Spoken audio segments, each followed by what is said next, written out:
Liverpool are not walking away.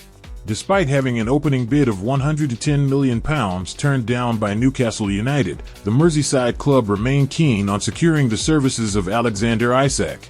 The Sweden international, one of the standout forwards in the Premier League last season, has returned to training in England, as reported by David Ornstein, an update that only fuels further speculation. This is not a saga Liverpool intend to lose. While Newcastle have projected the image of a club unwilling to sell, those within the corridors of Anfield sense an opportunity.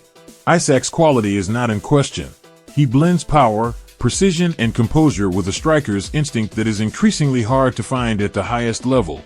For Arne Slot, a manager now tasked with defending a league title, the forward would represent both a statement and a solution.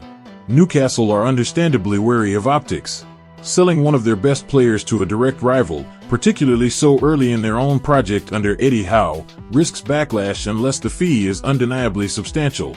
Hence the reported asking price of £150 million. It is a towering figure, but one that may be more negotiation tactic than outright expectation. As Florian Plettenberg of Sky Germany reports, Liverpool are not walking away from the table, and it seems only a matter of time before a second bid is launched. There is belief within the recruitment setup, led by Richard Hughes, that a deal could be struck for closer to £130 to £140 million. That may prove enough to satisfy Newcastle's need to be seen resisting firmly while ultimately doing business on their own terms. Some observers have noted that Isak's return to training may signal a reconciliation with Newcastle, others are not so sure. Context is key.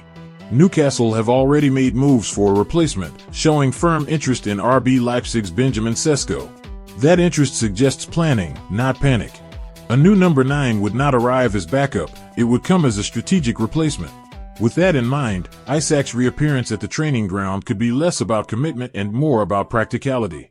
As Liverpool continue to monitor the situation, it becomes harder to argue that this story is going away. Isak would not be arriving to fill a gap but to elevate Liverpool's attacking line. With uncertainty around Darwin Núñez's role and questions about long-term depth up front, the Swedish forward would offer slot variety and reliability in equal measure. A fluid front three, with Isak flanked by Mohamed Salah and Luis Diaz or Cody Gakpo, is one that could carry weight across all competitions. With preseason already underway, Liverpool will want clarity sooner rather than later. For now, the club remain composed, confident in their approach and unwilling to panic. But with each day that passes, the feeling grows that this pursuit has substance and may not end until Isak is wearing red.